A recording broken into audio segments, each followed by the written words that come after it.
Hello বন্ধুরা, কি অবস্থা সবার? আশা করি সবাই ভালো আছেন। তো আমি হচ্ছি এখন কুলিঙ্গা, রূপগঞ্জ, নারায়ণগঞ্জ। আর আমার উস্তাদ আমার পাশে বসে রয়েছে। তো ভিডিওটা এখানে করার মেন উদ্দেশ্য হলো যে এখানে যে গাড়িগুলো দেখতে পাচ্ছেন এগুলো সব গাড়িগুলাই কিন্তু আপনার প্রাণ কোম্পানিতে চাকরি করে, যারা প্রতিনিয়তই এইখান থেকে গাড়ি রেখে আপনার নদীর ওই পারে যায়। প্রত্যেকজন অফিস স্টাফে কিন্তু এই পারে গাড়ি রেখে তারপরে আপনার দেখেন এই পারে কতগুলা গাড়ি আছে, এই গাড়িগুলো রেখে তারা নদী এখান থেকে সরাসরি ওই পারে চলে যায়। আপনাদের একটু জুম করে দেখাই, দাঁড়ান। ওই পারে যে অফিসগুলো দেখা যাচ্ছে সেটাই হচ্ছে মূলত প্রাণ আরএফএল কোম্পানির অফিস।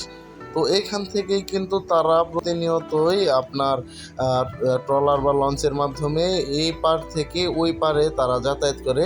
আর মূলত এই নদীটার নাম হচ্ছে শীতলক্ষ্যা নদী। তো এই শীতলক্ষ্যা নদী পার হয়ে তারা প্রতিনিয়তই প্রত্যেক দিন এই পার থেকে ওই পারে আপনার অফিসের জন্য তারা প্রত্যেক দিন যাতায়াত করে। তো এটাই হচ্ছে আজকের দেখানোর মূল উদ্দেশ্যটা, যে তারা কিভাবে এখান থেকে ওইভাবে যাতায়াত করে। তো এই যে যে নৌকাটা দেখতে পারতেছেন, এই নৌকাগুলোর মাধ্যমে কিন্তু তারা ওই পারে যায়। তো আজকের ভিডিও এই পর্যন্তই। সবাই সুস্থ থাকবেন। আল্লাহ হাফেজ।